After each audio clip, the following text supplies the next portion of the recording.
ఏమండి ఉదయభాను గారు, ఇప్పుడు ఎవరిని పిలుస్తున్నారు మీరు? ఇప్పుడు ఎవరిని పిలుస్తున్నామంటే మిమిక్రీ ఆర్టిస్ట్ ని పిలవబోతున్నాం అన్నాడు. సో ఇద్దరు మిమిక్రీ ఆర్టిస్టుల మధ్య పోటీ ఉంటుంది, కాంపిటీషన్. సో ఎవరు గెలుస్తారో తెలుసుకుందామా? మిమిక్రీ ఆర్టిస్ట్ ఎప్పుడు అందరూ బాగా చేస్తారండి. తెలుగుంటి ఆడపడుచుగా చక్కటి పని చేస్తున్నావు సిస్టర్, పిలవండి వారిని. థ్యాంక్ యూ బ్రదర్, పిలుస్తాం. బ్రదర్ రమ్ము. సార్ పేరు సిహెచ్విఎస్ కుమార్. సిహెచ్విఎస్ కుమార్. సరే సార్, మీ దేవుడు సార్? భీమవరం సార్. అంత ఆలోచించారేంటండి? అంటే అత్తగారిలు చెప్పాలా పుట్టిల్లు చెప్పాలనా? ఇంటి పక్కన ఇంకొక అమ్మాయి నాయిలు చెప్పాలి. ఓ కంగారు పెట్టొద్దు, కొత్త వాళ్ళు ఎప్పుడు. God bless you brother. Ready. ఒక రేడియో బాగా పాడైపోయింది.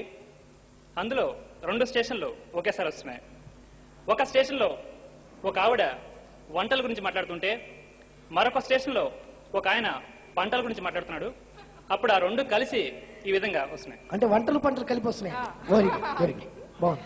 ఇప్పుడు ఒక కొత్త వింత వంటకాన్ని ఎలా తయారు చేయాలో నేర్చుకుందాం. ఇప్పుడు వరి, వాటిని పట్టి పీడించే పురుగులు, తీసుకోవాల్సిన జాగ్రత్తలు అనే విషయం మీద మనం కాసేపు ముచ్చటించుకుందాం. ముందుగా మనం తయారు చేయబోయేటువంటి ఈ కూర పేరు ఏమిటో తెలుసుకుందాం. ఈ కూర పేరు ఏమిటంటే కంపోస్ట్ ఎరువు. ఈ కూరని తయారు చేయడానికి కావాల్సిన పదార్థాలు ఏమిటంటే ఆకు తొలిచే పురుగు, కాండం తొలిచే పురుగు, వేరు తొలిచే పురుగు, ఎర్రముట్టి పురుగు మరియు తేనెమంక పురుగు మొదలైనవి కావాలి. వీటితో పాటుగా 1 లీటర్ ఫినాయిల్ మరియు 1/2 లీటర్ ఎండ్రిన్ కూడా తీసుకున్నట్లయితే మంచిది. ఇకపోతే ఈ కూరని తయారు చేసే ముందు మనం కొన్ని జాగ్రత్తలు పాటించాలి. అవి ముఖానికి మాస్క్ వేసుకోవడం, మరియు చేతికి గ్లోవ్స్ తొడుక్కోవడం, అంతేకాకుండా కాళ్ళకి బూట్లు వేసుకోవడం అనే జాగ్రత్తలు మనం పాటించాలి. ఇకపోతే ఈ కూరని తయారు చేసే పద్ధతి తెలుసుకుందాం.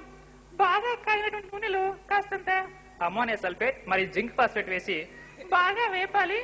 ఆ తర్వాత అందులో నేను ఇందాక చెప్పినటువంటి పురుగుల్ని బాగా తరిగి అందులో వేసి మొత్తం ఆ మిశ్రమాన్ని 2 కాళ్ళతో బాగా కలిగి తొక్కాలి.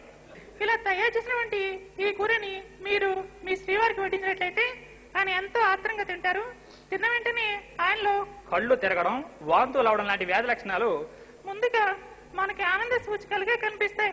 ఇదే విధంగా వచ్చే వారం మరికొన్ని భయంకరమైనటువంటి వంటకాల్ని నేర్చుకుందాం. అంతవరకు సెలవు. మరి నమస్కారం. Very good, very good. Thank you very much.